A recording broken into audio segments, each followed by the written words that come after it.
Hi,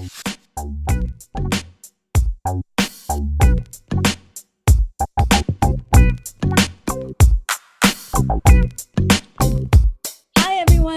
Welcome to HR Bytes, a podcast and video series to bring you stories of HR professionals who bring a think globally and act locally digital HR agenda to their work. Everyday people who are driving digital transformations in their organizations, data-driven and future-fit digital HR leaders. This is your host, Jay Polaki, and today's guest is Wendy Dailey. Wendy is a talent management professional in the healthcare industry with over 20 years of experience in the HR arena. And Wendy co-hosts the HR Social Hour podcast and is an all-in-all HR Wonder Woman. So welcome to today's show, Wendy. I'm so happy to have you on the show today. Oh, well, thanks for having me, Jay. I'm excited for your new series. I think I love seeing new people come out into podcasting and video. And, that's something John and I are starting to put our toes in the water with video. So I love getting the opportunity to share this way. I think that's the one great thing with social media is there's so many great ways to share content now. Absolutely. Could you tell our listeners a little more about your current role, what you do, and what's really rocking your boat right now in HR? So I work for a large healthcare organization, and I focus specifically in talent acquisition, which is awesome. And I am fortunate enough to be able to focus on strategy and how do we get out in front of people? How do we expand our reach? What are some new and innovative ways to find people? Because y'all know I'm in South Dakota, and we're sparsely populated. Our unemployment rate is going down. So trying to find new and creative ways to attract people to our organization, new ways to expand our reach, and just, looking at it more than just locally. So I'm excited to be able to help my own organization do that more and spread the love. Awesome. Spreading the love, that's key. Yes. You've been at the front and center in your organization during this pandemic in the HR function, hiring folks, interviewing folks, probably doing a lot of video interviewing. So how has the pandemic, do you think, fast forwarded tech adoption in your HR function? We really did have to get a lot of people on board with video quickly. We can't just have everyone coming in the door. We can't have everyone doing in-person interviews. So we had to get a lot of folks comfortable quickly with video interviewing. We also had to get a lot of people comfortable quickly with remote work. That was a big thing, and it has been very interesting to watch the adoption idea behind it evolve from I think we can do it. Maybe we can do it. We'll let you work from home. Oh, we're going to bring you back part-time. Oh, we're going to send you home part-time. Some of that back and forth. And now there's more of a, where else can we do this? Where else can we protect people, protect our employees? Because even, when we have the vaccination out and when we're able to go back into work, we're having those conversations of, does it make sense to have everyone back in an office together? So there's been a huge, fast adoption to that. But there's also been some adjustments we still need people to come into different locations. We're healthcare. Not all healthcare can be done remotely. Absolutely. So how can we protect the people that are still have to be in an office or have to be in a direct patient care setting, or coming in before or after to prepare rooms, prepare facilities for people, and making sure everyone stays safe. So adopting quickly, how do we check to be sure people are healthy to come into the work environment? And isn't that a nice thing that we're checking to be sure people are healthy and we're not saying, oh yeah, I feel well enough, I guess I can go to work today. There's that more encouragement of, you don't feel well, stay home. Or how do we protect you? How can we find work for you to do so that you're not burning through PTO or burning through sick time if you don't need to and you feel like you want to work without exposing other people. I have to say, this is the longest I've gone without a cold or any illness And Yep. I would think there's a lot of folks who work from home who are probably saying the same thing because we're not going into those incubators, where everyone's Absolutely, absolutely. Think together. about it, right? Yeah. I resonate that thought and feeling too. I haven't had a cold in the past year either. Knock on Yeah. wood, I do not want a cold, but I don't want one yeah. either, but even with my children going Uh-huh. to in-person school, Yep. we're still not seeing all of those illnesses coming back. And so, hey, I'm all for, hey, if you're sick, let's wear masks during flu season, dudes. Yep. They work. Let's protect people. They Yeah, work. they work.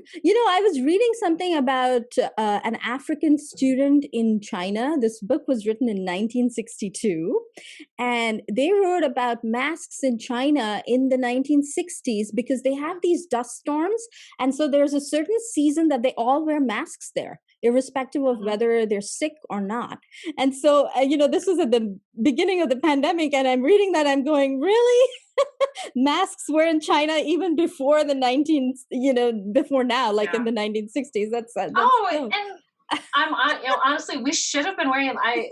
All these, all the fires that have been going on. Why weren't we wearing masks more during that? And I get it's not 100%, but it's still better than breathing it all of it in. I mean, No, how many absolutely. illnesses and long-term effects do we not know about because Absolutely. masks aren't cool or aren't necessary, or those silly people in China wearing masks all the time? Exactly. Well, you are a great networker. I met you online through, Yes. of course, Twitter and LinkedIn. How do you think your social capital within your organization or outside of it has worked in order for you to help with HR innovation, scaling, incubating ideas? How has that helped you in your career and even now during this upheaval in our work life? You know, social capital is, we talk about it a lot. And for so long, it was something for other people. It was for the, higher ups and the directors and above. And it's so important, especially in HR, because we have to be that connector for everybody. And making sure we're having those connections. Fortunately, a lot of the folks that I've had to work with since working from home, I was working with remotely anyway because they're in North Dakota and they're in Minnesota. So we were already connecting with them via Skype, via email, scheduling meetings, different things to kind of talk through things. So we were kind of used to it. But I think being able to jump into some of that and talk with people, talk through issues, and especially now as we're talking through some of this strategy stuff and how do we take it to the next level, we're going to be able to recommend off the wall things. We're going to be able to talk to them now about some of these. Here's some crazy ideas. What if we did, we're talking about creating a group of folks for our own social media, getting our employees to talk about our company online and being comfortable with that. I mean, that's something companies aren't really comfortable with. What are they going to share? What are they going to talk about? But let's let them be our ambassadors because they like working for us, hopefully, and let them talk about it. So there are being able to share that, to talk about it, to come up with these off the wall ideas, um, by connecting with people and making those face to face connections, even if you're not in the same room. I get it. Zoom is tiring. You don't want to do Zoom or Skype or those video conferences all day long, but take some effort to do it, or make the ask. Hey, can we do let's do no video today. Let's just talk like we're on the phone, or having the being able to go back and forth and offering people where their comfort level is, I think goes a long way as well. I know a lot of my HR coffee talks with folks like you and I or other folks. It's always every once in a while, let's just talk on the phone. Let's pretend it's 1985 and we're going to talk on the phone. But having that comfort, having the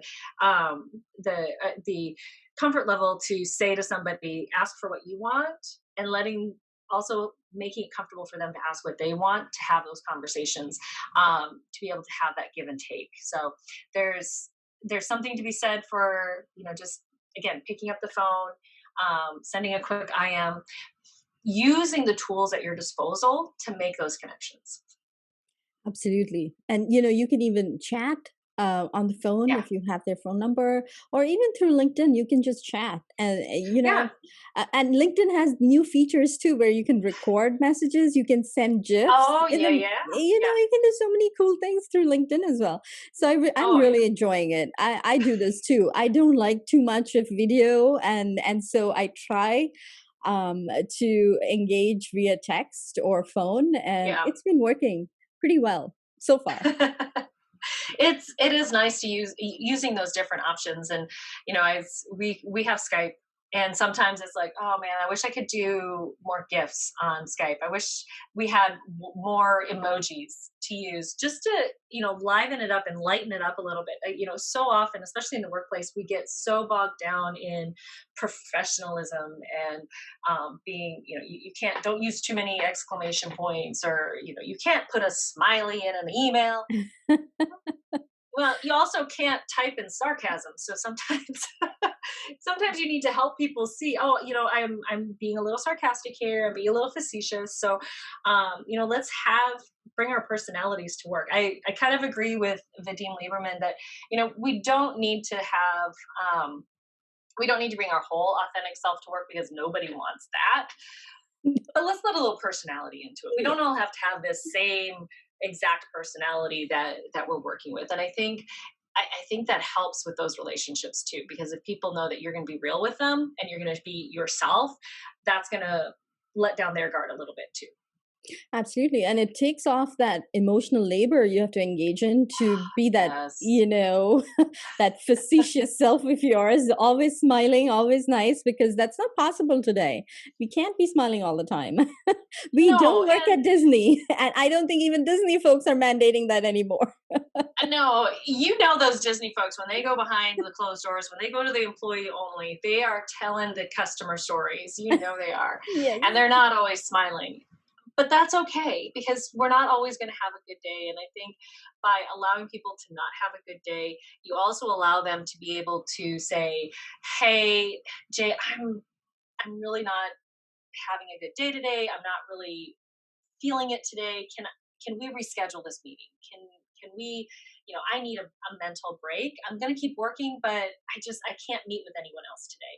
I think we need to give ourselves permission to do that too. So, because this is exhausting. It It, is. it, it is. And it's, it was exhausting when we were in the office too, but we just didn't admit it. We talked about all those meetings, but we never asked for permission to say, you know what, can we reschedule? We did on occasion, but we never gave ourselves that mental permission to say, I'm taking a break today. I'm just going to sit here and, like, the other day, I'm just going to work on some of my presentations I need to do. I don't want to talk to people today. Well, thank you for talking to me today, because, Yes, it's Wednesday. it is. We're almost there. We're almost there. So, HR professionals are learning new things, and they've learned a lot of stuff in the past 10 months. What advice would you have for an HR professional who's trying to adopt new technology in their function? Take your time. Honestly, take your time and figure out what you need. So often we go for shiny. Oh, look, this is new shiny too. Oh, we need to bring in AI. We need to do AI. Why?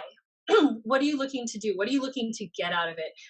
And how does it improve life for the people that are actually doing the work?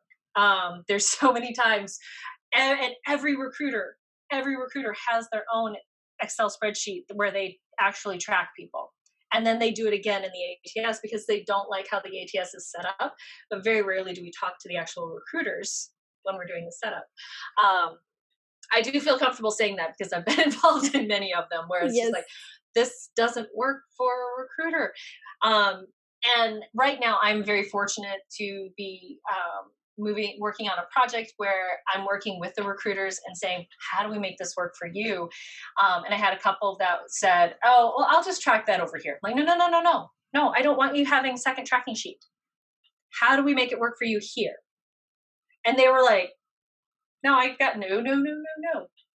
We want it all here. We want it all together. So what do I need to do? Who do I need to talk to? How do I make this work for you? So really, if you're looking to implement something new, what is it going to do for you? Why do you need it? And how is it going to make life better for the people that actually have to use it? Not just who's doing the report out or any of that. The people that have to use it day to day, how is it going to make their life better? And how is it going to, all of them, not just, I'm speaking about TA here, but, not just the recruiters, not just the candidates, but everyone. How does it make everyone's life better? And if you can't answer that, you shouldn't implement it yet. Perfect. Thank you for that absolute nugget. And so you've been working remote for the past 10 months, and a lot of your colleagues in the HR function are. What do you think we as HR professionals can do to prepare our function for this future where most of us, not just in the HR function, are going to be working remote? I mean, at least this year, I don't see most of us going back to work either. So how do you think we should prepare for this increase in hybrid work, if you want to call it that?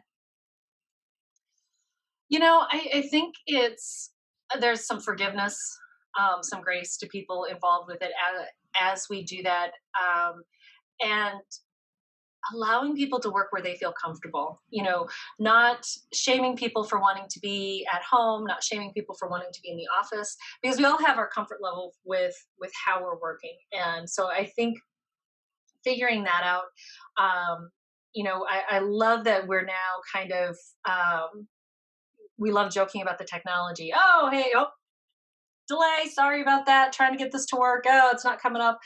But there's so much more forgiveness in things not working properly. And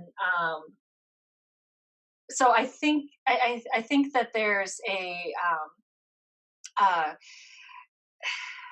trying to think of the words, but I think that we need to continue that grace. We need to allow that to move on continuously. It should never stop, because there's always going to be technology issues, and technology is not going away. So the more that we can allow folks that grace to have the day where, I got to reschedule everything because internet went down. I've got to have somebody coming in to make sure that it's working. I got to, have.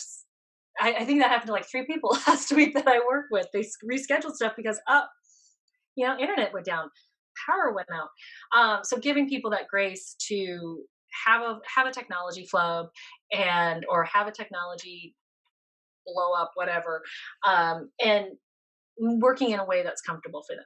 So I think we just need to be okay with, no, we're not going to be 100% professional all the time, but I think that our definition of professional also needs to change a little bit. Absolutely. Great insight. And that resonates with my work a lot too. So thank you for that. So this brings us to our rapid fire question connection round. Ready? Sure. Okay. Who is one person you've gained in your network in the past year that you think everyone in the HR tech world should know about? This is hard because I feel like there's been a lot of folks coming into the network in the last year. But I think I'm going to say Tina Marie Wohfield. She is in Michigan, and she's doing some great work on the consulting side and helping people. And just some of the stuff that she's been sharing and helping people to connect more has been phenomenal. So I would say Tina Marie. What's your favorite HR podcast? My favorite is HR Social Hour. So what's yours? I probably should say HR Social Hour. Is this where I admit I don't always listen the week it comes out? Aside from HR Social Hour, the one that I typically will go to is Joey Price, Business, Life, and Coffee. He's been doing it for years, and I love how he intertwines all of them. He has a guest. Sometimes he's just giving advice, and he's done some different LinkedIn Live stuff. So I just, I can't recommend Joey Price enough. And he has a very catchy theme song. So when you listen to it, I listen to his podcast and then I'm singing it the rest of the day. I know, I like that music too. What's your favorite LinkedIn learning series or webinar e-learning series related to HR tech that you've listened to or heard of that you'd recommend our listeners listen to? Oh, that is a tough one, because trying to think of, learning to tech specific. So much of what I've done lately has been very focused on specific brands, and so I don't want to give our brand out as we're looking at different vendors and that sort of thing. Um, LinkedIn Live has some great DEI stuff out there. I think I don't know if it's still out there or not, but Derek Gay, Gay, has some really great webinars and series on DEI. And I know that's not specific to HR tech, but DEI is across the board. I think we can all do more of it, and keep learning in that area, and it's just going to spill into everything. Awesome. So, given the upheaval in all things work in 2020, what's one workplace trend you think is here to stay? Other than the Zoom shirt. Other than the Zoom shirt, honestly, work from home. I think that there is that trend of that true flexible workplace where we're going to allow you to work where you need to work, when you need to work it. You are a professional, and we're gonna sit with your judgment on where's the best location for you to work today, and allow you to make that decision. I know that's not going to be for everybody. Obviously, not everyone can work from home. That is, that's just the way it is. But if, a nurse isn't going to be happy doing what I do, and I'm not going to be happy doing what an inpatient nurse does. So having that flexibility and understanding that work can take place where it needs to take place, and that may or may not be in an office building. How do you enjoy giving back to the HR community? Well, obviously the webcasts, the podcast is probably my favorite way of giving back to the HR community. Sharing other people's voices, and sharing what I've learned from folks. I think that's key. The more we share, the better off we all are. It's not a zero-sum game. We can all be a part of the community, and we can all share. Everyone's voice can give something back, and so helping people to find where they want to share their voice, I think, is one way I do also like to give back, and having these conversations. Absolutely. Thank you so much for doing this for the HR community, because, it does reverberate across the globe. Your reach is global, and what you're doing is really helping a lot of folks. Being on the HR Social Hour podcast, I know I've learned so much about my fellow HR colleagues, and, how they came into the HR field, what really helps them thrive. And I've learned a lot through the show. So thank you for doing this. And thank you so much for being on today's show. I am really honored that you took some time to be on my new series. And I'm looking forward to bringing more global stories to our audience. So thank you, everyone, for tuning in today. And I will see you next time.